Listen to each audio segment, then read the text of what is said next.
again welcome all of you in fifth lecture. Here already we have discussed basics of ninth class, how to calculate mean, median, mode of discrete data. Then in 10th class we start calculation of mean, and all of you know that we are having three methods. Direct method we discussed, Ajun mean method we discussed. Now come on to the step deviation method. Keep in mind this is the most important method out of these three, and whatever the question may be, it is having large value, small value, it is having point or any other difficult value, if you feel, then this method definitely help. So formula is mean equal to a plus h sigma fi. Here ui, yesterday here was di, now it is ui upon sigma fi. A already you know, yesterday we discussed Ajun mean. Fi you know, frequency. Now these two values are new for you.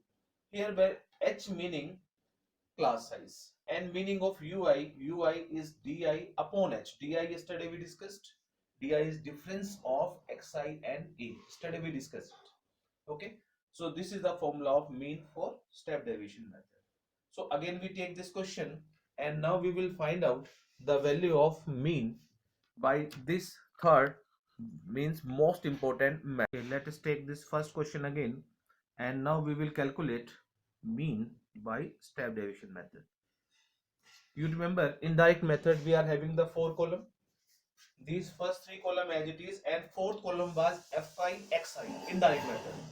Second Ajun mean method, these three column were same, but fourth was di, fifth was fi di, yesterday we discussed. Now what is the change? In first three column no change, but in fourth ui means di upon h. So again we in this column we consider a as 7, as yesterday we consider same method. In front of this a we will write 0, whatever the question may be, always we will write -1, -2, -3, so on, just above 0 whatever the question may be. And just below 0 we always write 1, 2, 3, and if any more values are there, 4, 5 you can say.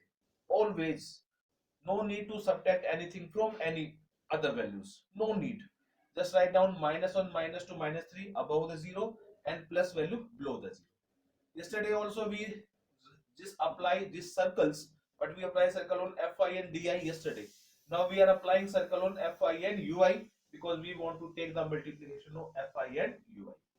So again 1 into -3, -3, 2 into -2, -4, 1 into -1, -1, so on. Again above the 0 we are having negative value, below the 0 we are having the positive value. So sum of all this is -8, and this is 19. So we have to add this here and add this here, and total of this 19 minus 8, total of this is 11. So work of table is complete. Again I am revising. First three column no change, whether direct method or a Ajun mean method or step deviation method, these three column will remain as it is. Change in fourth column ui, in front of a again you will write 0 as we write yesterday, and -1, -2, -3 whatever the question may be, always you write this value. In the same way here you will write, but this will plus, these are minus. Then multiply fi and ui, again above 0 negative values, their total will be -8, below 0 positive value, their total will be 19, and total of this 11. So again formula I am revising, a plus h sigma fi ui upon sigma fi. So a 7, h means class size. Class size means upper limit minus lower limit, already you studied in ninth class. Or you can say this gap, this gap represent the h, but gap should be same. If gap is not same, we can't use this method, we can use then direct method if gap is not same. So here h is 2 because gap is 2, sigma fi ui this 11, sigma fi this 20. Keep in mind this is sign of plus and this bracket means multiply. So board mass says that first we have to solve the bracket, then we can add the value. We can't say 7 plus 2 is 9, we can't write it, it is wrong. So first multiply 2 by 11, 22, this 20 as it is, then these will cancel by 2, so 11 upon 10, you can write 1.1, or 7 plus 1.1, it will become 8.8. So in this way, you can see whatever the method may be out of these three, always value of mean will be same. No change in the value of mean. Now this is homework for you, that you have to solve these three questions, 2, 4 and 6 by step deviation method. Again, I am revising. This is the most important method out of these three. Very, very important method. So you should be comfortable with this method. Okay, thank you.